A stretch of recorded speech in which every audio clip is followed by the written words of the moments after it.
Yeah.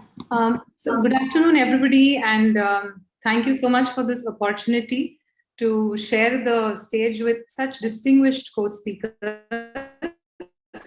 My topic today is preoperative workup and patient counseling for premium intraocular lenses.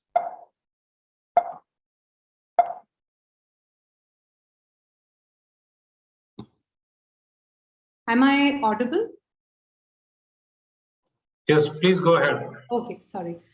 So modern day cataract surgery is most often a refractive cataract surgery, and delivering good surgical outcomes can be a fine balancing act between patient expectations, suitable premium intraocular lens, the surgical skill, and use of the best available technology.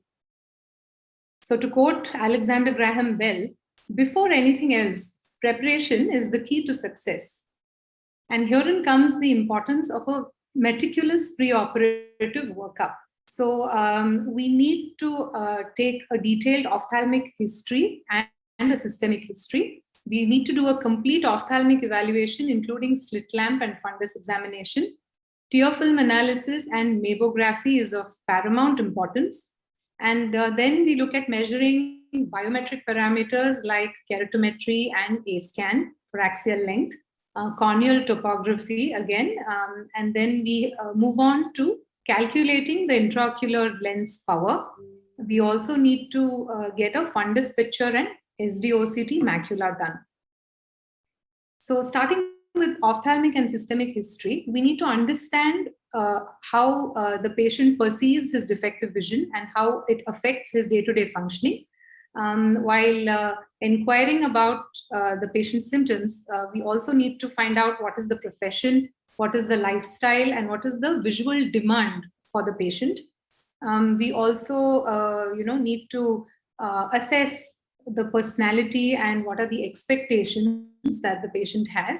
Any history of previous ocular surgery becomes important, especially if the patient has undergone a refractive laser correction in the past.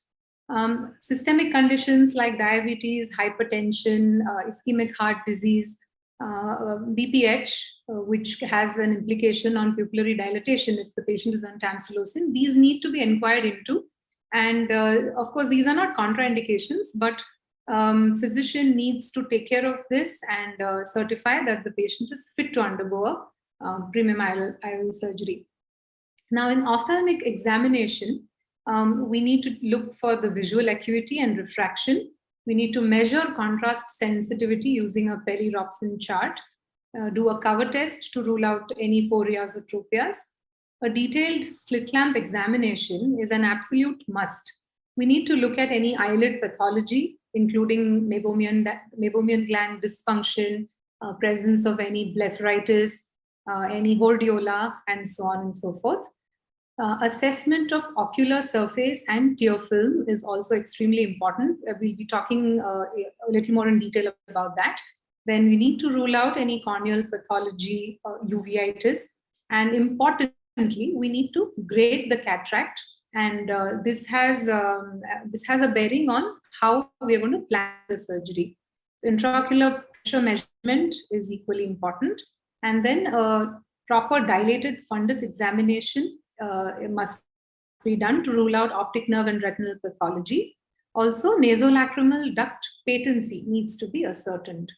Coming to tear film analysis, now having an optimal ocular surface and a good tear film is paramount to a very successful surgical outcome. So we do this tear film breakup time. And the first picture shows a healthy tear film with a breakup time of about 15 seconds. And the second picture is a very unstable tear film. And if this be the case, repeatability of biometric parameters becomes an issue. And an unstable tear film also induces aberrations and decreases the quality of vision. We also do a Schirmer's test to check for the severity of dryness. We also measure tear film osmolarity using the eye pen and a single-use sensor. The sensor is kept in contact with the tear meniscus for just about a couple of seconds, and it gives the osmolarity reading in milliosmoles per liter. So a normal reading would be somewhere around 300 milliosmoles per liter. Anything above that is considered a dry eye. Mammography is another important tool to assess dry eye disease. Now, the first picture shows a normally functioning meibomian gland apparatus, whereas the second image shows a lot of dropouts and meibomian gland dysfunction. That's very important to address and treat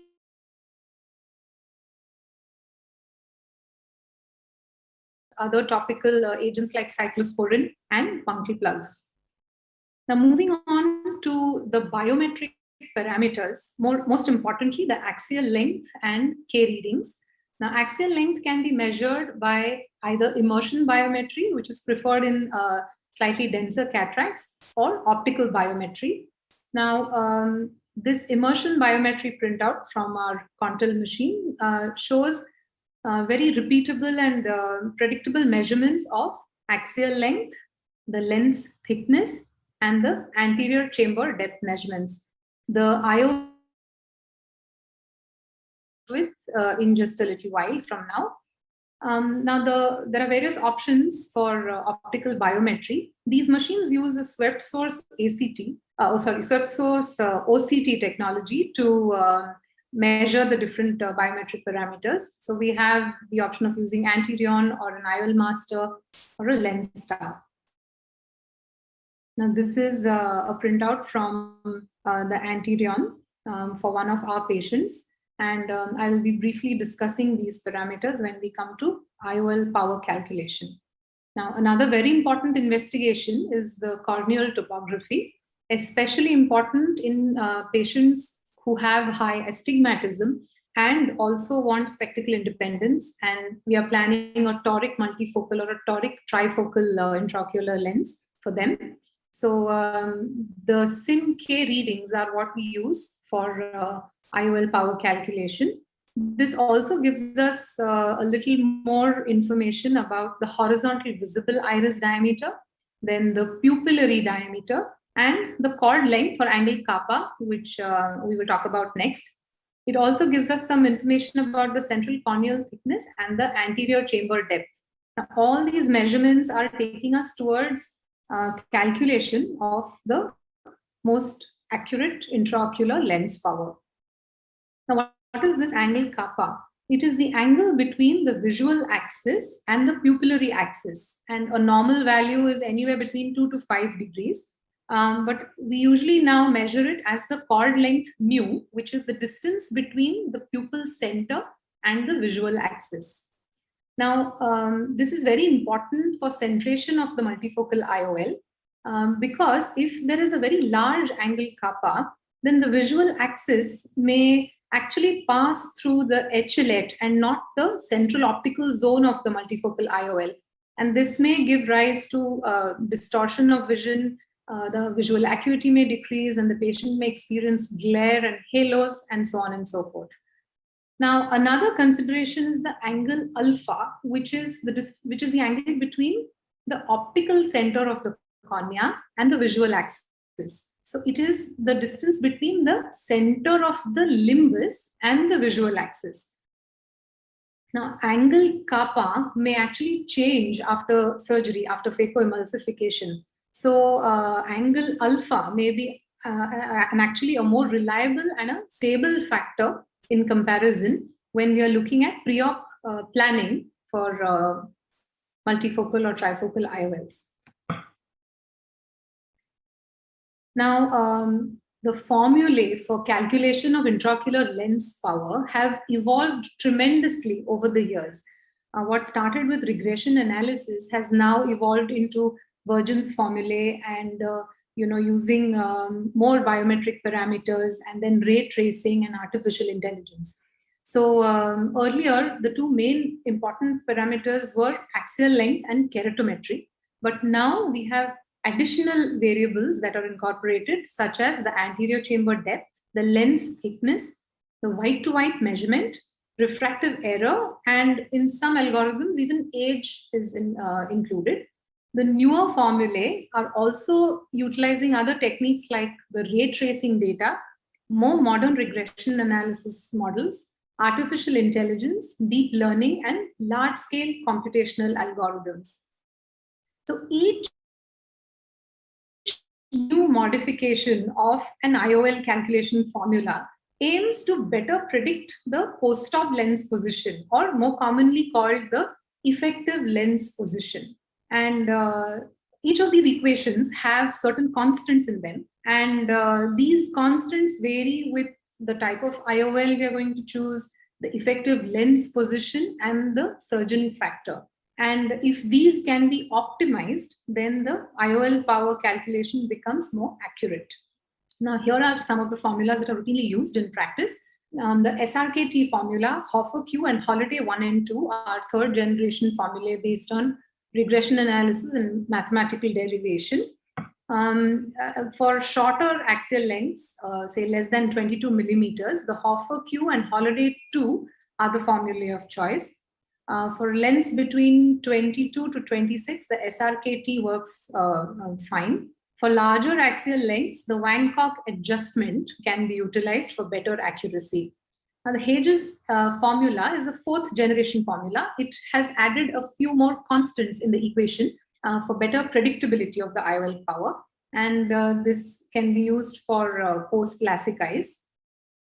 The Barrett's Universal 2 formula is by far the most widely used and the most accurate modern standard. It performs well over a wide range of biometry values. And this is a printout of the Barrett's Universal 2 formula. For toric IOL calculations, there is a separate calculator. Now, the newer formulae are as follows. There is an Olsen formula, which uses exact and paraxial ray tracing of the light through the refractive media in the eye. And this determines the effective lens position and uses that to calculate the IOL power. Then you have the Hill RBF calculator, which uses artificial intelligence and regression analysis of a large database of actual post-op refractive outcomes to predict the IOL power. But this is an evolving algorithm, and if our patient parameters do not fall into this database, then a power calculation is not possible. The next one is the Kane formula. This incorporates artificial intelligence and theoretic optics and uses parameters like the axial length, corneal power, anterior chamber depth, sex, and an constant. The newer formulae are, some more of the newer formulae are as follows. The Lada's formula is like a super formula. It integrates the most accurate parts of the other IOL formulae, and based on the biometric parameters of our patient, this super formula chooses among the available formulae which is the most ideal one to use. So in patients who have had LASIK or PRK and are now looking at a premium IOL surgery, the IOL power calculation can be done using the Sharma-Spiel formula or the Barrett-True-K formula or the ASCRS online calculator.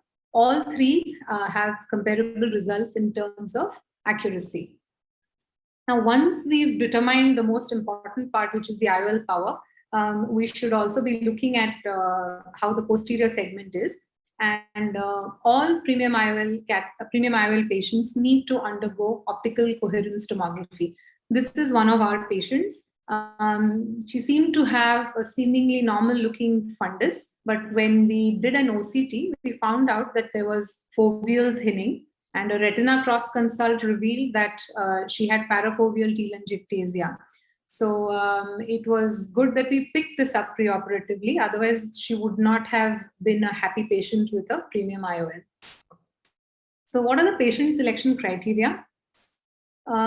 We would rather have a motivated patient whose cataract is now starting to compromise the quality of vision.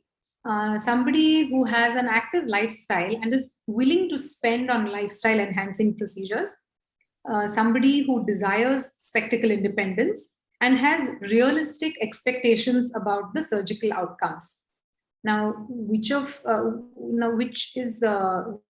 people, people who are poor candidates for premium IOL surgery would be patients who have significant ocular pathology, young patients, patients with very high expectations, type A personality, patients who already have good preoperative visual acuity, may not be very happy post-operatively, and people with large pupil size also may not be very happy post-op. So patient counseling. Now, how do we go about talking to the patient about this entire experience? We need to have an honest discussion about realistic visual expectations with the patients. We need to talk to them about the possibility of reduced contrast sensitivity, the small chance that they may have glare, halos, dysphotopsia, and there may be some difficulty with night driving. We also need to talk to them about neural adaptation in the post-operative period. And we make use of a post-op vision simulator app while we are talking to the patients about it. So when they see it as a video, they have a better idea of what to expect after surgery. Then we need to properly match the IOL to the patient's visual needs and expectations. And lastly, but importantly, yeah, very sorry to interrupt, ma'am. Can we sum it up in next 30 seconds? Yeah, this is my last slide. Lastly, but very importantly, we also need to shift our pitch from a premium IOL surgery being expensive to it being value for money. Since most insurance does not cover this and it is an out-of-pocket expense for the patient, but when it is pitched as value for money, it makes it worth it. So thank you very much.